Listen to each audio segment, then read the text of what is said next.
বিশ্বের সবচেয়ে বড় রোবোটিক্স ও কৃত্রিম বুদ্ধিমত্তা প্রতিযোগিতা রোবোকাপ 2026-এর ফাইনালে এবার দেখা গেল এক ভিন্নধর্মী ফুটবল লড়াই। মানবাকৃতির রোবটরা মাঠে নেমে ফুটবল খেলায় অংশ নিয়ে মুগ্ধ করেছে দর্শকদের। গেল 5 জুলাই দক্ষিণ কোরিয়ার ইনচন শহরে অনুষ্ঠিত ফাইনাল ম্যাচে চীনের সিংহুয়া বিশ্ববিদ্যালয়ের টিম হেফাইস্টাস মুখোমুখি হয় চায়না এগ্রিকালচারাল ইউনিভার্সিটির টিম মাউন্টেন অ্যান্ড সি এর। রোমাঞ্চকর এই লড়াইয়ে শেষ পর্যন্ত জয় তুলে নিয়ে রোবোকাপ 2026-এর ফুটবল চ্যাম্পিয়ন হয় team হেফাইস্টাস। Our team's ultimate goal is that we will beat the FIFA champion in 2050. So we are keep on it.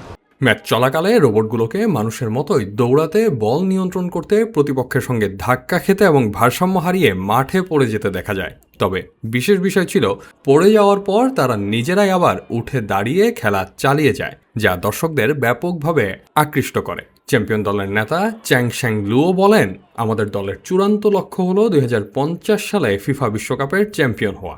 So if we actually compare it with the product that exists already in the market, we think like personal computer would be something like comparable for the next AI generation.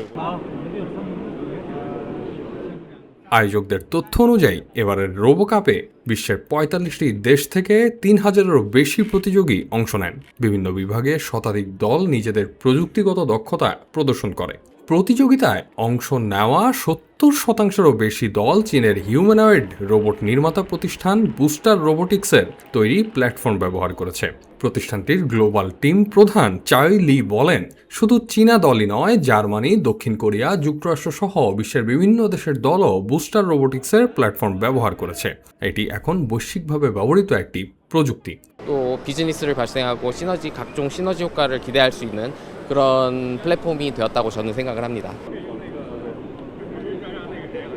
Football প্রতিযোগিতার পাশাপাশি রোবোকাপ 2026-এ দুর্যোগ মোকাবেলা ও অনুসন্ধান উদ্ধার বিষয়ক বাস্তবধর্মী চ্যালেঞ্জেও অংশ নেয় বিভিন্ন রোবট।